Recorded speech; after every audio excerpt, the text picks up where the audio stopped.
uh, source of information. Okay.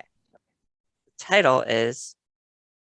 Oh, that's way too much. Way too much light saturation. Oh, geez. A little too much. A little too much. No.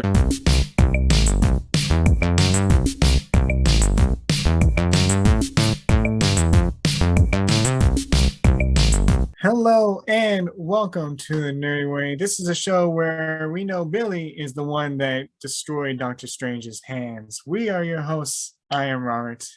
I am Billy.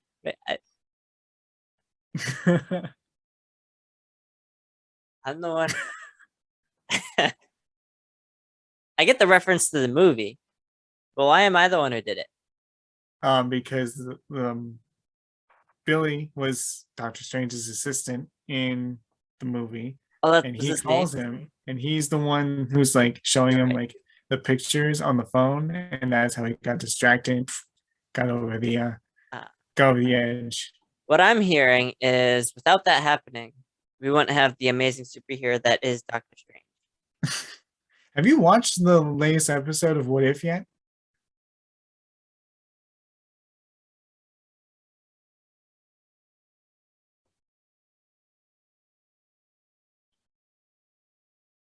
Come on, Billy. Come on, Billy. Admit your shame. Uh, uh, uh, uh, uh, Audio not working. Uh-huh. I have not. It's so good, Billy. I'm just gonna tell you right now. Like, I don't know It's a how Doctor many Strange one, episodes of right? What If you've actually seen, but like the first one was like meh, but then it gets real good towards the second episode, and then like gets better each episode. And this last episode was so good. Like, it had me up out of my seat. Like, what? Oh, wow. So I wasn't watching it because I was going with your hypothesis that it was a like a filler series. Basically, Which it what I'm is. saying, it's your I'm fault. not gonna say it's not. It is. I'm basically blaming you. It's your fault. All Rob's fault. Everyone, Of course. attack Rob.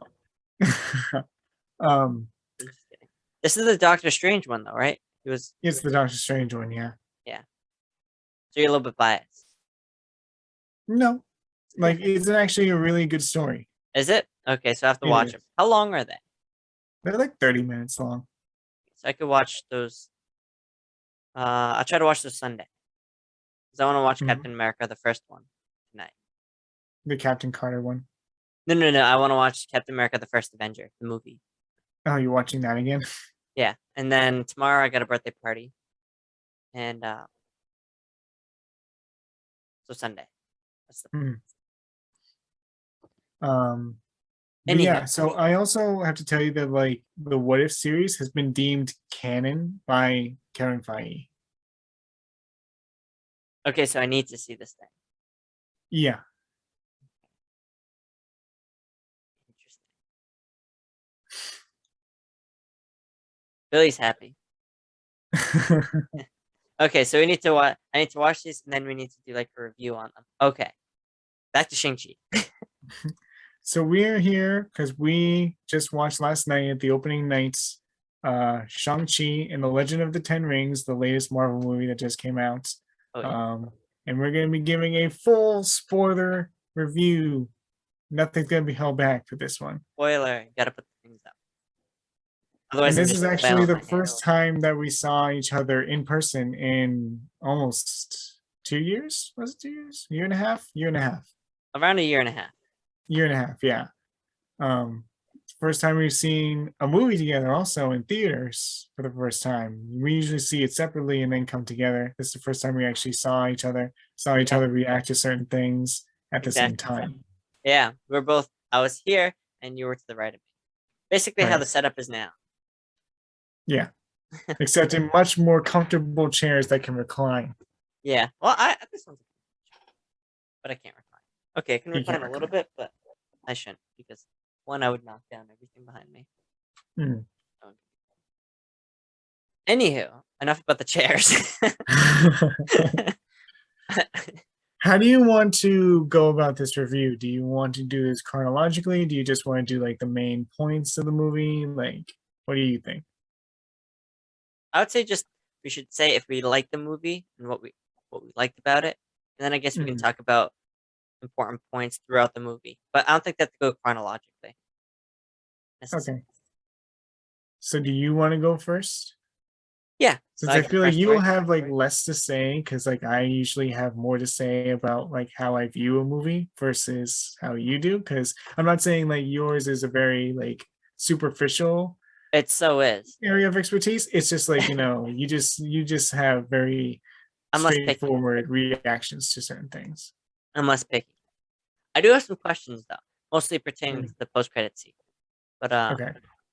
that's not important yet. Not important yet. The second post-credit scene. No, the first post-credit. First one. There's two, by the way. Just everyone out there, there's two. Yeah. Two. I just put up two fingers, so that's four. Only two. Quick math. So I like the movie. It reminded me of one of my favorite shows, Avatar a little bit. Mm-hmm. It was a very cool like kung fu-esque movie. The action scenes were great, I think. Mm-hmm. The visuals were really good too. And just the storyline I thought was good as well because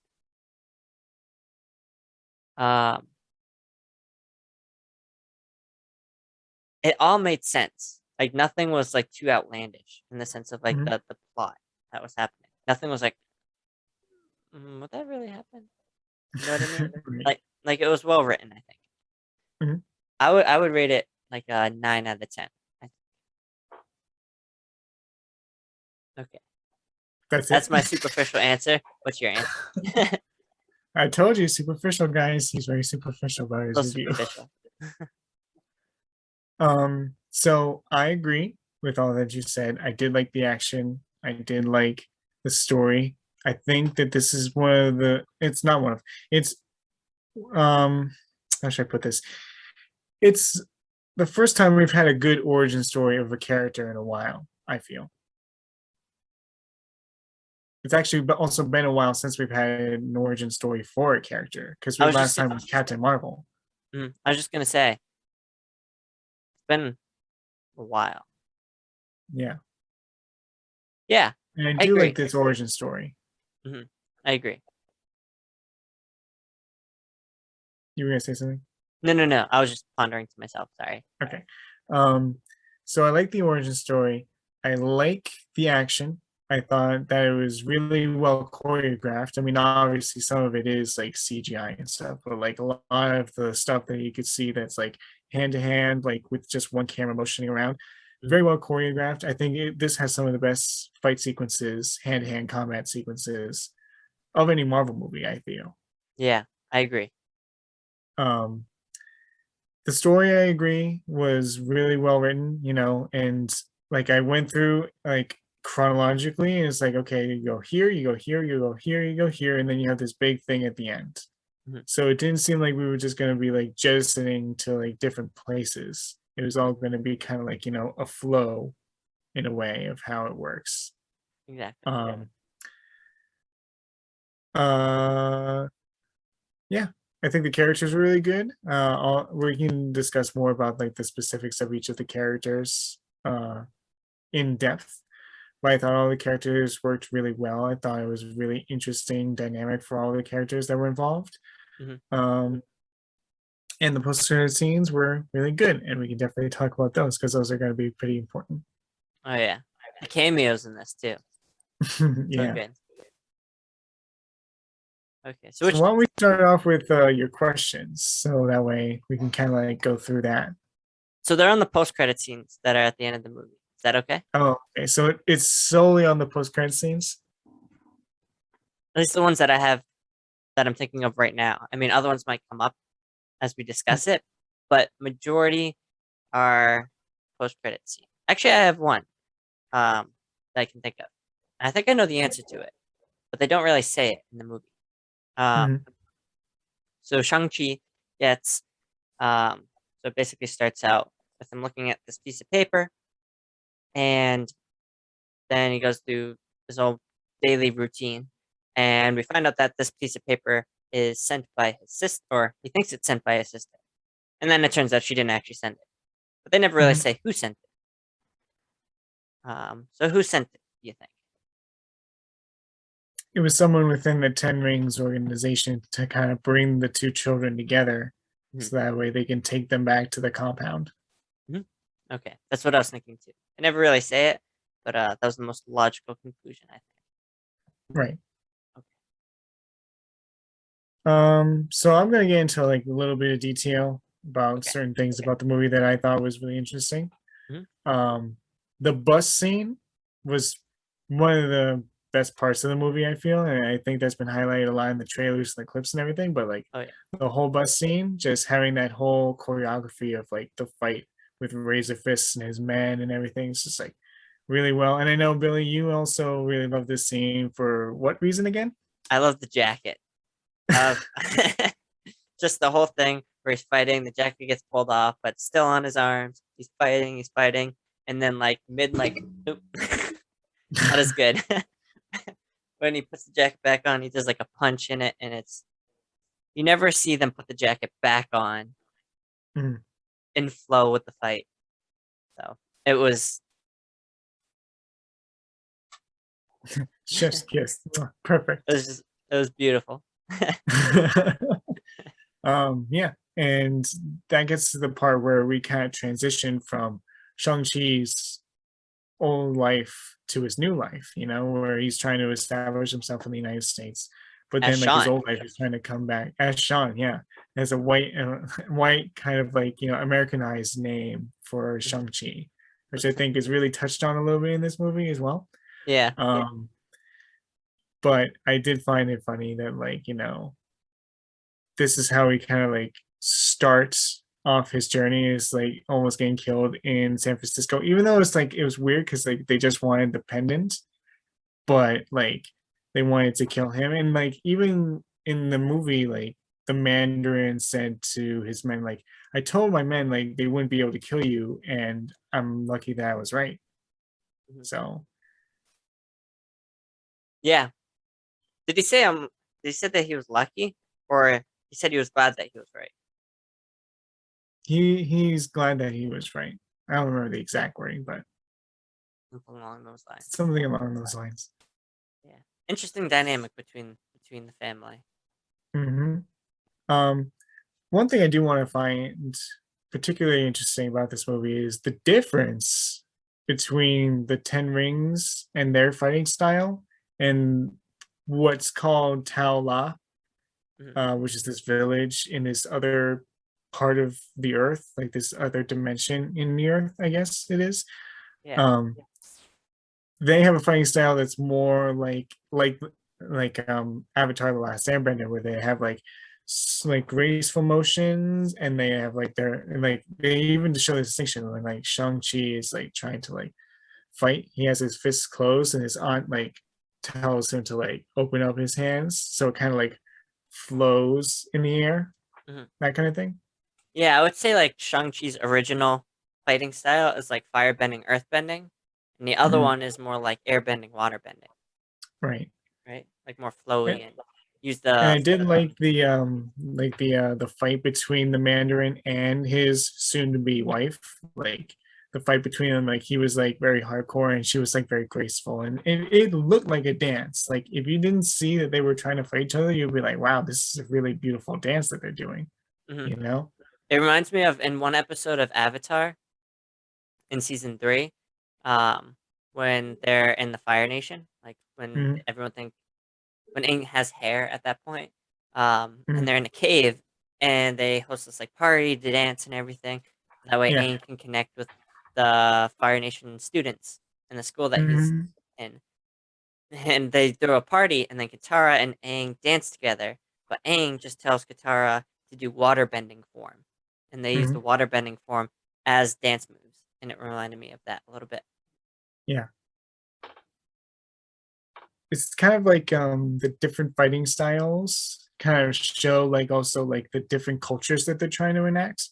Like you see like during the time when Shang-Chi was growing up, he was the very hardcore, he would have bleeding knuckles. It was very like tense kind of fighting styles. Yeah. Whereas the one from Tao La, is more graceful. It's more like, using your body as the weapon, not just like your fists or your feet or something. It's like the whole body gets to be used. And it kind of, goes back around when they were fighting each other, like the Mandarin and Shang-Chi were fighting each other at the end. Like Mhm. Shang-Chi was using that kind of graceful form to kind of combat his father's like use of just straight up fists and kicks and everything else instead of just like using his whole body. Yeah, I agree. Back when I used to wrestle in my glory days, how should I say this? One of the takeaway messages that like my coaches would say is that technique will beat strength every single time. Mhm. Ideally, you want both. Don't get me wrong, but technique will beat strength, and that's basically what Shang-Chi was doing. Right. Um, so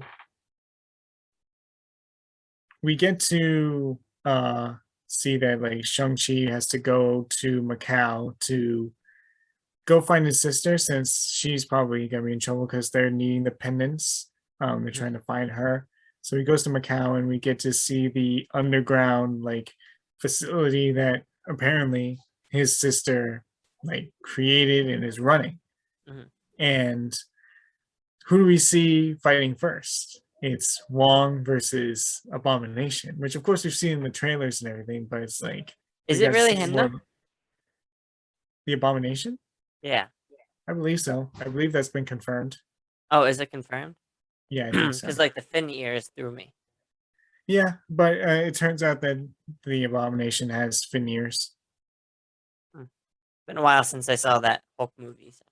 Yeah. Well, I think it's like kind of like since like he's like staying in his Abomination form that like he can like grow parts of him as Abomination. Like Weird. his like certain parts of him can like change as he's grown because it's been like what 12 years since the like for us at least it's been 12 years since like the Incredible Hulk movie, but Been a in their while. time it's probably been like closer to like 15, 16 years probably. That's well, if it's been 12 for us, and they usually like to keep everything in order, but then we got that 5 year gap. Yeah. I don't know, 17. Yeah, 16, 17 roughly. So I wouldn't be surprised if like no, it's not 15. Okay, yeah, never mind. Been a while. Somehow some way he can change like certain parts of his body like change. So um but I Good did fight. like that like Wong had like a little cameo in here and like he uses magic. And I think you said in the theater, like you were like, huh, I wouldn't have thought Wong would be the kind of person to go into the seedy underbelly kind of like dark web sort of thing to do fights and stuff. Because you saw him in Doctor Strange and he was like very strict and everything else. And it's like this is how he lets loose. It's kind of odd for his character. Doctor Strange got to him. Well, he dragged Abomination to some place where I guess they're training each other or something. It was weird because he was like, you have to practice your form, and then they go off to it with each other, and it's like, are you like practicing with him? Yeah, I know. I thought that was weird. That was kind of cool though. Yeah. Weird. Yeah, I don't know. I did think of a question, Okay. by What's the your way. question? When does this take place? Do we know? Like chronologically? Is this before So No that's Way? actually going to be something that I have to talk about one of the post-credit scenes because it was kind of like it wrapped my brain a little bit about when the events were happening and stuff. Exactly. Um, so I'm gonna say like let's say 6 months to a year after the snap that allowed everybody to come back. So after the events of Endgame, like it's around like 6 months to a year, I would say. So would you say that is before or after Far From Home?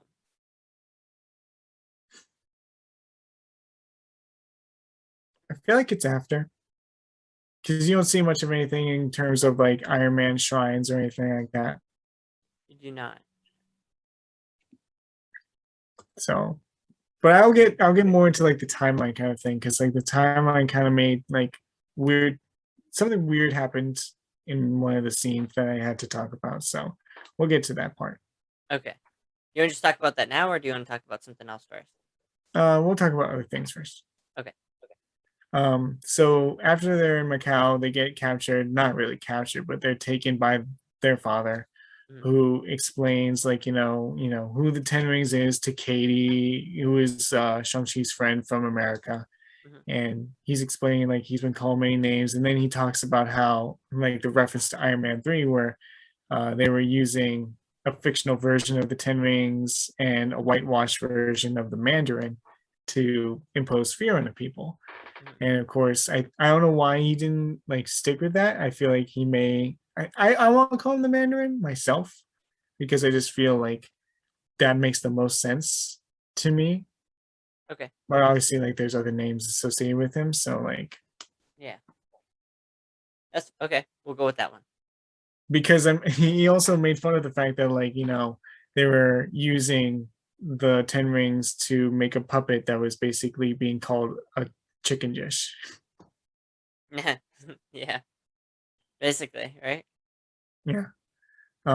So we reveal that the plan is that the pendants are used in this dragon, and the dragon like allows for this water to come out of the temple, and it lays out in a way that like shows the path to Taola, which is in this like bamboo forest that like is kind of like a magical forest that is alive, and it only allows for certain people to go in, and like it can crush you if you don't like go through fast enough, and like it only There's a opens up maze. once a year, and like you have to follow the path like at that particular time in order to get to Taola like safely.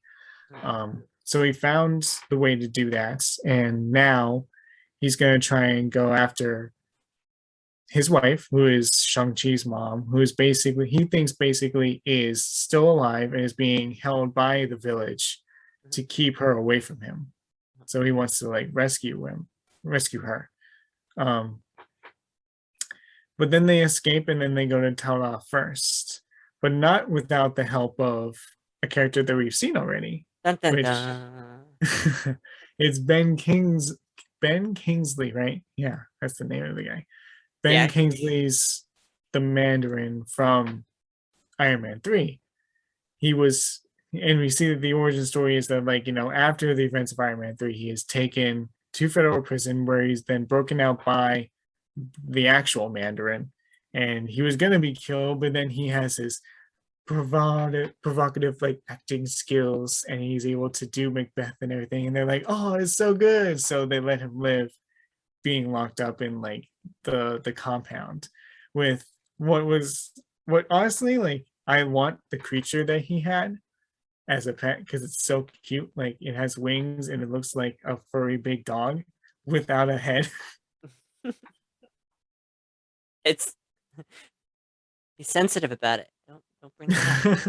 He's sensitive about the fact he doesn't have a head or a face. Yeah. So calm down, Rob. um so apparently like this creature, I forget, do you remember what the name of the creature was? Like what? Like the species name? No, like the actual name that he Oh, like gave. the pet name? Yeah. Was it like Morse or something? I think so. I'm gonna go with Morse. We're If gonna not, go with it. I don't care. I don't know. You're gonna see the movie again, so That's true. maybe you can throw a correction on there if need be. So this creature basically tells them like, oh, I can get you in, and there's like certain pockets that you can be able to access if you just like do it correctly. So they go there, and I think this scene was one of the funniest scenes of the movie when they were in the car, and like they were asking like the old like fake Mandarin, like, hey, like, how did you like want to do this kind of stuff? And he's like, oh well, it was one time I went to see Planet of the Apes, and my mom took me to the theater to watch it, and I was like, wow, these monkeys, like they're riding horses, they're like doing all these performances. And she's like, no, the monkeys aren't doing it, they're acting. And he's like, oh, the monkeys are acting like they're riding on horses instead of, okay, I see what you mean. It's like this guy really shows how like, dumb he really is. Like You forget how he was in Iron Man 3. It's like now you really see it kind of enhanced now. It the actor did such a great job though. Like with the mannerisms and like how he spoke and stuff like that. Great job. Mm. And I think like it continues throughout the movie. Like during a particular battle scene, like you see that like he's laying down, and I was like, oh, he's actually dead. Like his creature comes up to him, and then like it starts to cry and everything. And all of a sudden, he's like, shh, don't worry, it's just an act. Like I'm just acting like I'm dead. You should do it too. And then the creature like falls back on his back. It's so funny. Oh my god, it's such like a good duo. Yeah. So funny. Um, so we get to the village of Tela, where we find out that actually what's happening is that there's like a gate and like there's this like portal that is trapping these like soul sucking creatures, keeping them in there by a dragon skin gate. And what the soul eating creatures are doing is they're basically trying to get the Mandarin to open it up because he has the 10 rings, which are these powerful weapons that he uses. um, they're trying to use him by trying to emulate his wife to open up the gates so that way they can escape and eat all the souls of people and take over the world basically. And they're like all these smaller creatures, but then there's like this larger creature which I don't remember the name, but it's like souls eating dragon, I'll call it. Okay. So that's their goal, and they're gonna now have to try and stop the Mandarin from like breaking open the gate to try and let his wife out, but he doesn't know it's actually like the creatures like messing with his mind. Mhm. Um, Yes. and then we get basically like we have the big fight scene, and then you have like obviously he releases all the creatures and the dragon, so of course the situation's much worse. And then like Shang-Chi like gets hit into the lake, and as he's like drowning down the lake, like he finds the Great Protector, which is actually on the postcard like that he has, like that like drawing and stuff, and also like the origami that his mom makes him, Yeah. is of the Great Protector, The dragon. which protects like the area from those creatures to make sure that they don't get out of this dimension into the world and take it over, basically. Exactly. Um, and then we have the big fight between Shang-Chi and the Mandarin, in which the Ten Rings start to come towards Shang-Chi and actually like interact with him, and he's allowed to use them. And then like there's this big fight between them, and then Mandarin loses. Then Shang-Chi gets the rings after his father like gives it to him because he's about to get his soul sucked by the I think it's the dragon that does it to him. But his soul gets taken away from him, and he gets the 10 rings, and he now uses them against the dragons. What did you think of like this whole sequence with all the dragons and everything? Like, I thought like it was interesting because like in the moment I thought like this is really interesting that one, nobody knew about this, and two, like dragons actually exist. Like I don't think it's like that crazy anymore. Like there's so many things that like have happened in the Marvel universe that there's not anything that's like They not slowly crazy. desensitized us to just accept anything now. Right. Do you mean what do I think about the fact that the dragon was under the water, but they didn't seem to know about it? No, just like the whole sequence that as in general, like of the whole battle sequence with like the dragons and the soul eating creatures and all that stuff. I thought it was really interesting. I mean, I liked how they made him seem extremely formidable, but yet Mhm. not invincible. Right. I mean, right towards the end, the thing that kind of unlocks the victory, so to speak, is that Shang-Chi's friend Katie Hmm. um, shoots a dragon arrow. Hmm. Um, I don't know if do we want to give how much do we want to give away? You can say all of it. Okay, so basically, Shang-Chi and his sister are holding onto the Protector, who's in a little bit of trouble, so to speak, and He's getting his soul sucked from his mouth basically into the the big dragon. If he does that, like he'll become unstoppable. Exactly, yeah. So, Shang-Chi's holding on to his sister, and he's saying, "I'm not gonna let you go this time." So he can't do anything about what's happening, and no one else is there to help.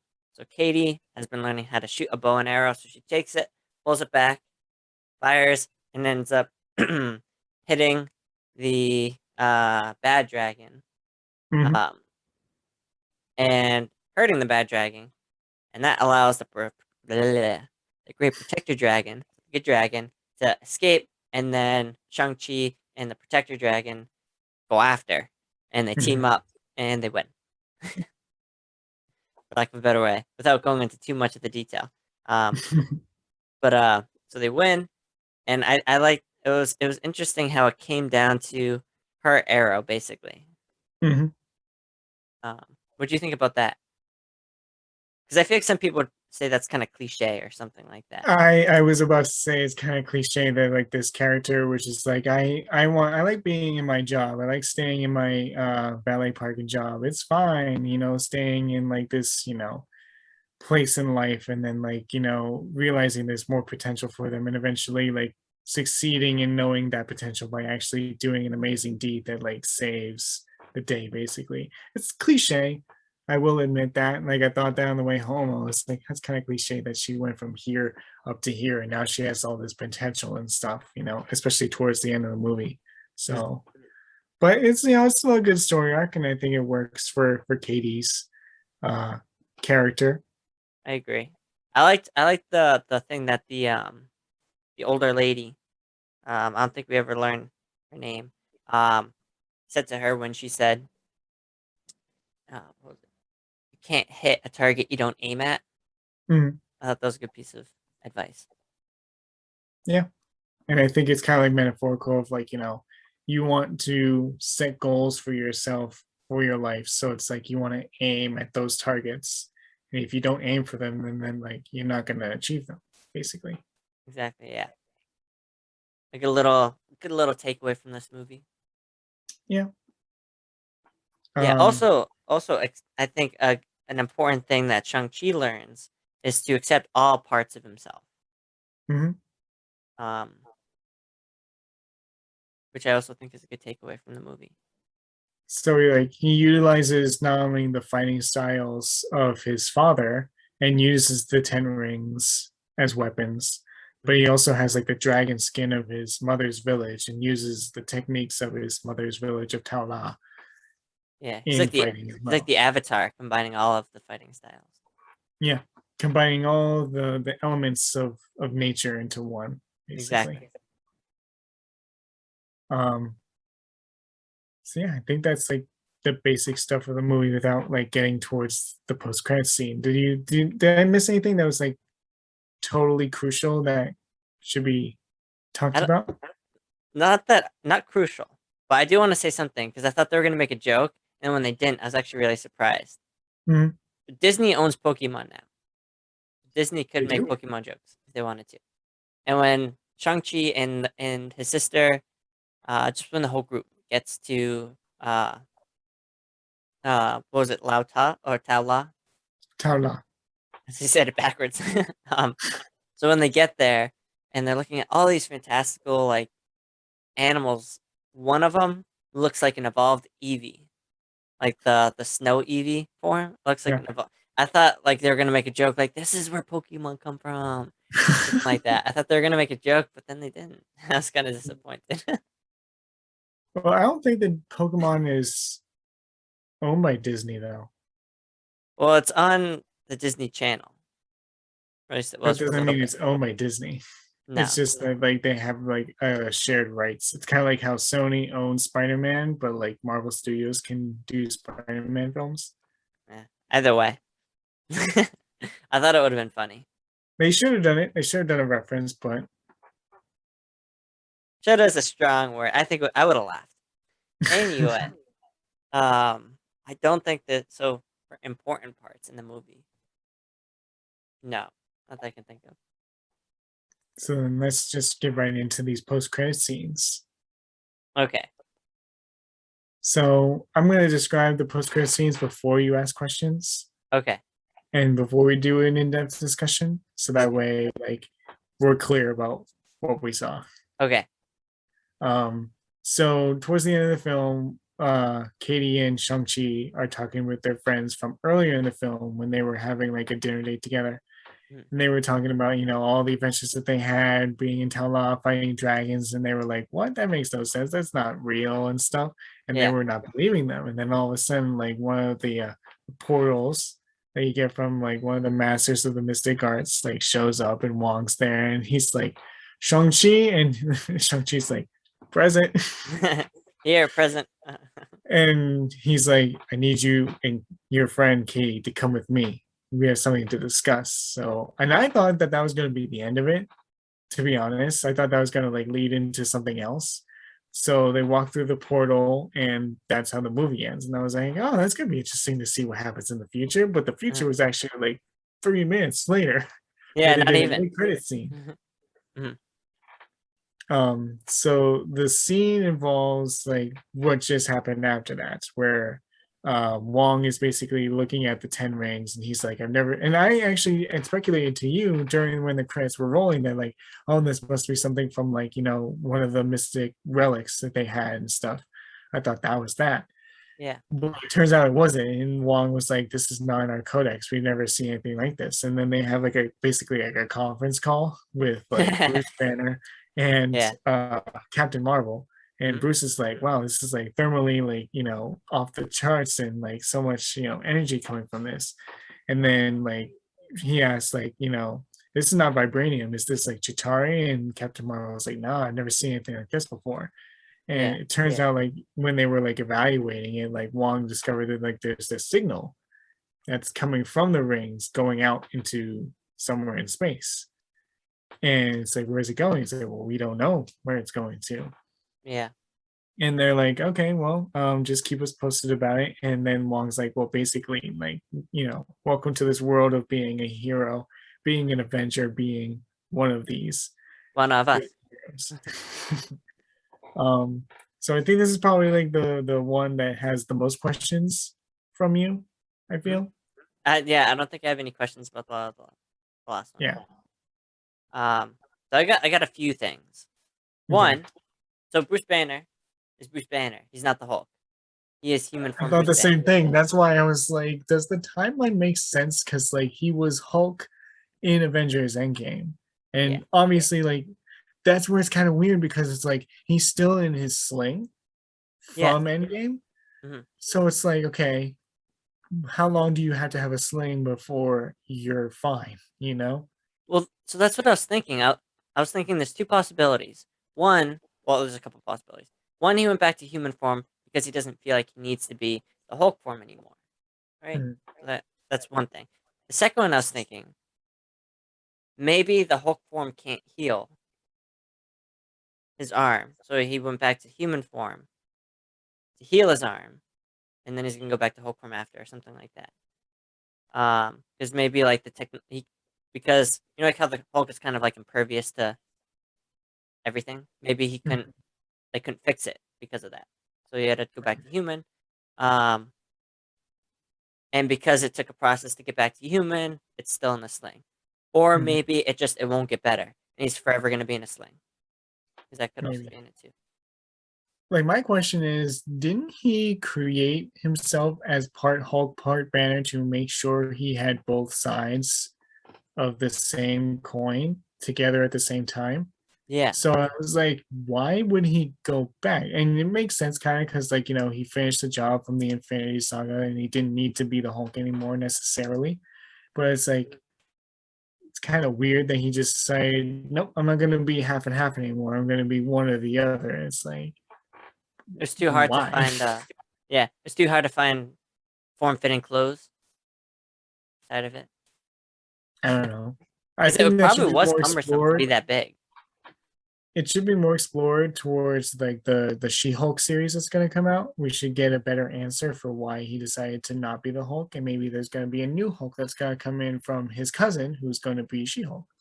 Yeah, So maybe. maybe that's it. But I did find that interesting because I was like, where's the timeline between Endgame and now? Because that's all you have to think about now. Like Endgame is like your starting point for Phase 4. And it's like where does that go from there? So you Mm, always have to evaluate where like the periods of time are between like what movies are where and stuff like that. exactly. So that's why I was kind of confused about like why he was in the sling, why he's Bruce Banner and not half Bruce, half Hulk, you know? Yeah. Yeah, I don't know. They're definitely gonna have to answer it. Yeah. Um, Because also like Captain Marvel's hair is also longer. Because remember it was it's a lot short longer. and now it's longer. Mhm. It's a lot longer. It's not just like a little bit. It's full on. It's growing It back. almost looks like her hair from from her movie. Exactly. I'm not sure. And Bruce had gray hair now as well. Well, he's always had gray hair. I felt it looked more gray. Maybe that could have just been because the hologram is light blue. Maybe it. Maybe. I don't know. My other question Hmm. is so I'd say because the Ten Rings are kind of like a mystery, they're not part of the catalog. They're something unique, something no one can really explain. Why isn't Doctor Strange there? I think that's right up his alley to be like, this is interesting. Like, I've been learning all about this stuff, and now there's stuff that's not even on this list. Hmm. Why isn't he there? I feel like he would be all up in that. It's kind of the same question of like why wasn't he like more involved in WandaVision? Like, don't you think Exactly. there's something a little more pressing at this point? I mean, he's gonna be helping Peter Parker But that's with also why, his like, the team, timeline is important. Like, right? does this happen around the time that No Way Home happens? Because then that would make sense. He's got bigger fish to fry, I guess. Right. So, Is it happening during WandaVision where he's trying to like, calm down whatever's happening in Westview? Like, is it happening in between Westview and No Way Home? Because obviously, remember, Far From Home was like several months after Avengers Endgame. So exactly.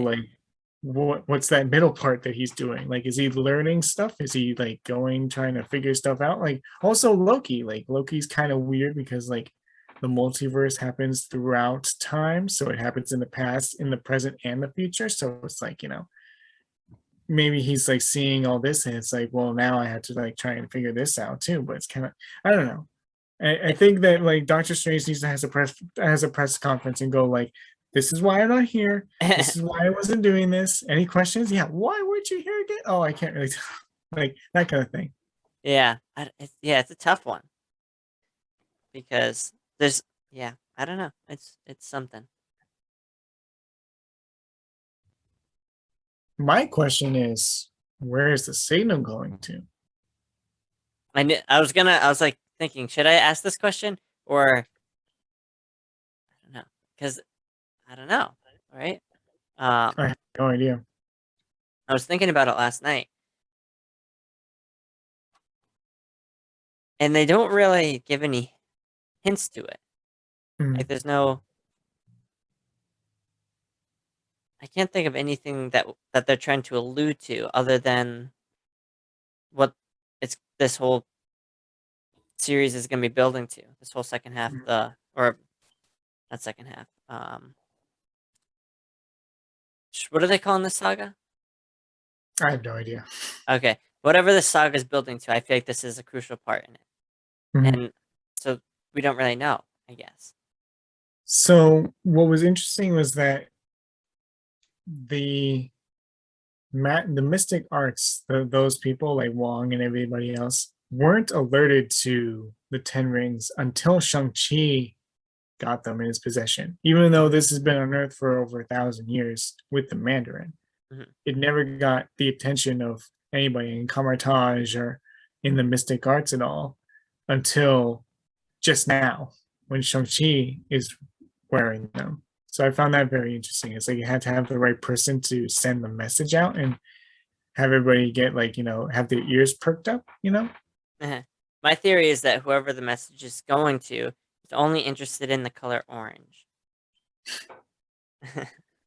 I Well, don't I have think. a question as to like, what like is the are the Ten Rings something that is because remember we had in like a quasi origin story of the Ten Rings. Like it's like we don't know where the Ten Rings came from. He said he found it in the deserts. He found it buried under like something else. Like there was no clear cut answer where the Ten Rings originally came from. So I'm gonna guess it's probably from space. Gonna guess. It makes sense. I mean, it seems like the hard thing is it seems like science and magic are really blending together. There's no distinction between the two in the Marvel universe. Mhm. I don't think. So it's hard to say. Is it science? Is it magic? Kind of both. Right. Like also like who or what is getting the signal back? Like why is there a signal coming from the Ten Rings to whatever it is? Like is it for good? Is it for bad? Like I'm gonna give you my honest like first thought when I thought of it. Okay. And I thought of it as like since it's alien technology, that's something that even Captain Marvel has never seen. I was like, Galactus, maybe, you know? Yeah. I don't know. Even though it's not Silver Surfer, like let's be clear, like Silver Surfer should be the one since that's the herald of Galactus. Mhm. But it's like it's kind of like a similar thing where something is attracting another thing out there to Earth, you know? Mhm. I'm not sure. Do you think it? Um. So I feel there's another question that I guess we could ask. Do you think it would connect to this question? Um. So all the Infinity Stones generate their own energy. That's like their Mhm. thing. Um.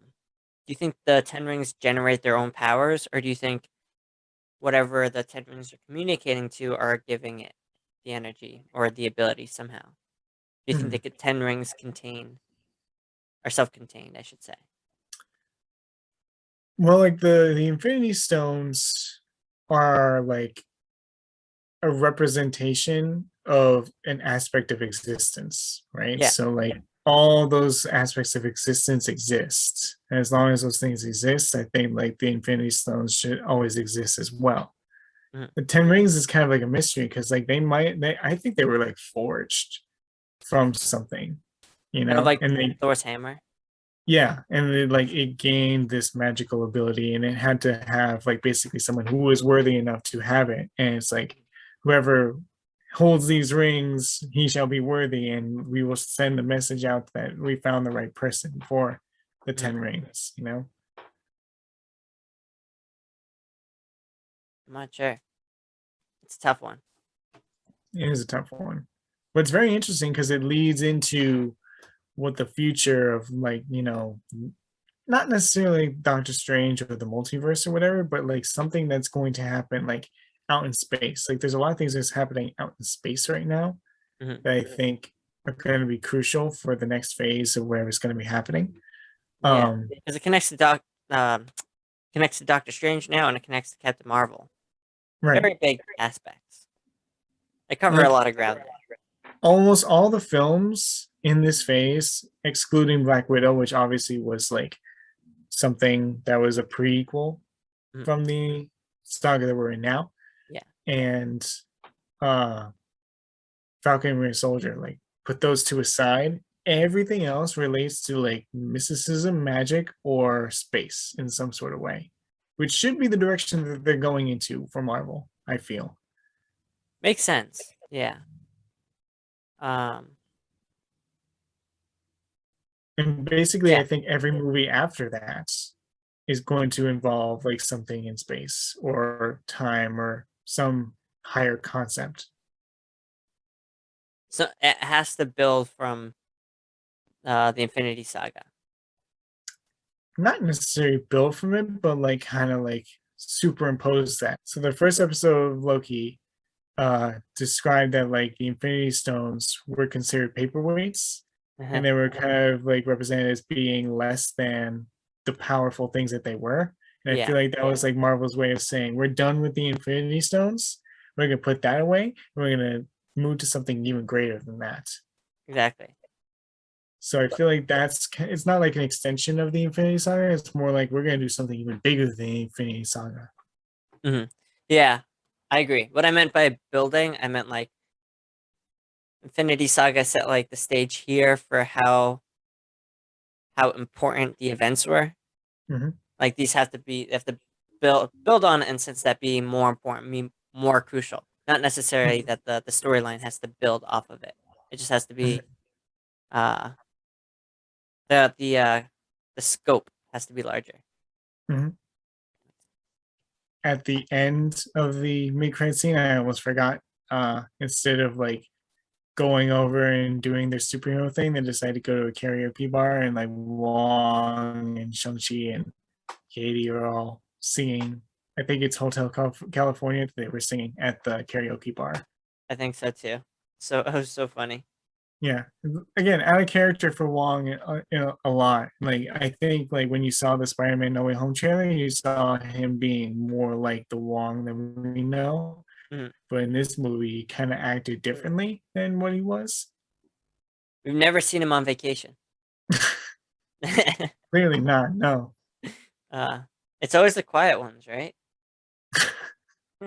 I guess so. So that means you're gonna be running an underground fight club.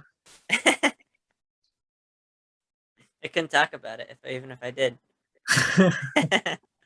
Which leads us to the end credit scene of the movie where Shang-Chi's sister is now running the new version of the Ten Rings.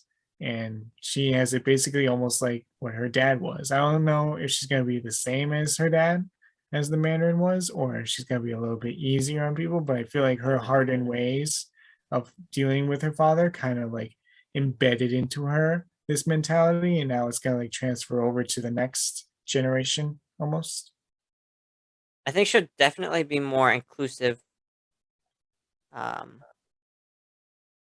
in the sense that men and women can both train, Mm, because we saw that at the end.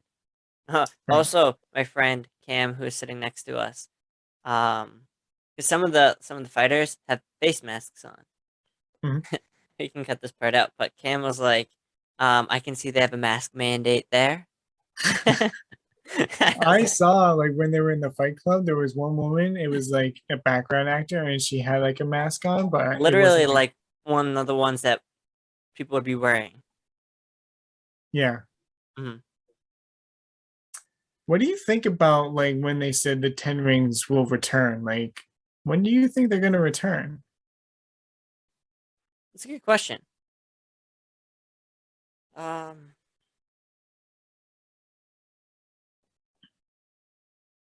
I don't know, because they're not really a Hawkeye kind of thing. Like they're not really like that. They don't seem that kind of vibe. So it needs to be something Earth related. I feel like. Mhm. Do you think it's related to what Contessa's trying to do? Well, that's what I was trying to. It doesn't seem to be their style. Like they don't seem to match. You know what I mean? No, No, but I feel like they may have similar agendas. that's true. Yeah, I And they're don't. using agents to facilitate the means of their goals. So like they're using Yelena, they're using Yelena, they're using Mhm. John Walker, they're using the Ten Rings and the fighters that they have. I feel like maybe they're connected in some sort of way. I don't know. That's a good question. I mean, time will tell.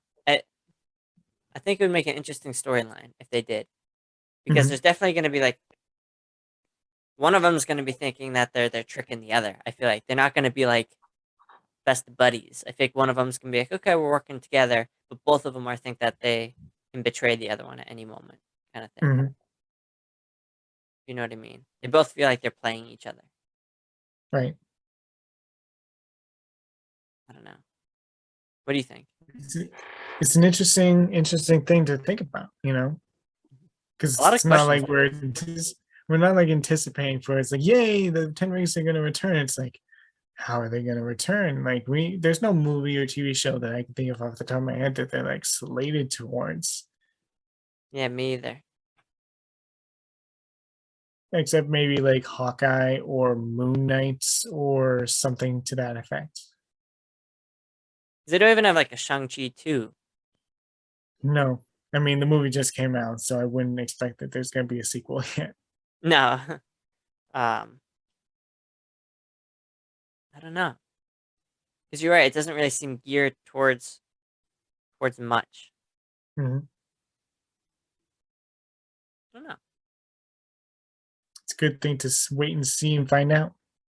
Yeah, Marvel is just a whole lot of questions. Like if I think back to like how Marvel was when it first started, and Mhm. how like if we were gonna compare, we're right at the beginning of this new saga. If Mhm. we compare this to say pre-Avengers or like really close to around Avengers timeline, the first one, Right. um, there were a lot less questions. I feel like about what was gonna happen in the future of Marvel. Now it's just Mhm. like no clue, No right? clue. None. So There's some direction, but we don't know where the direction's going. exactly. Basically. It's building to something. We just have no clue exactly what it's building to and what direction it's going to go in. Hmm. The one thing I know is that I trust Marvel. In Marvel, we trust, Yes, we should put that like above or below or something. or everywhere. Everywhere. Everywhere. All over our faces. It just goes, just pops up. Ah, so funny. So that's the entire movie. That's everything that we wanted to really talk about. You gave your score already, Billy. I did. You gave it a 9 out of 10. I did. I'm gonna give my score of an 8.5 out of 10. That's good for you. Yeah. And I'm actually going to come here and like retcon my previous rating of Black Widow. I'm gonna call that like an 8. And Wait, this is an 8.5. Because I originally said it was like a 9, I think, for Black Widow. So I uh, want to like bring it down a little bit because I feel like that was just based on like movie hype and stuff. mm, being the first time in the theaters and stuff. Right. Having that kind of joyful experience. Which by the way, we were in the theater and there was a couple of people that were like, yeah, it's like it's nice. Yeah, you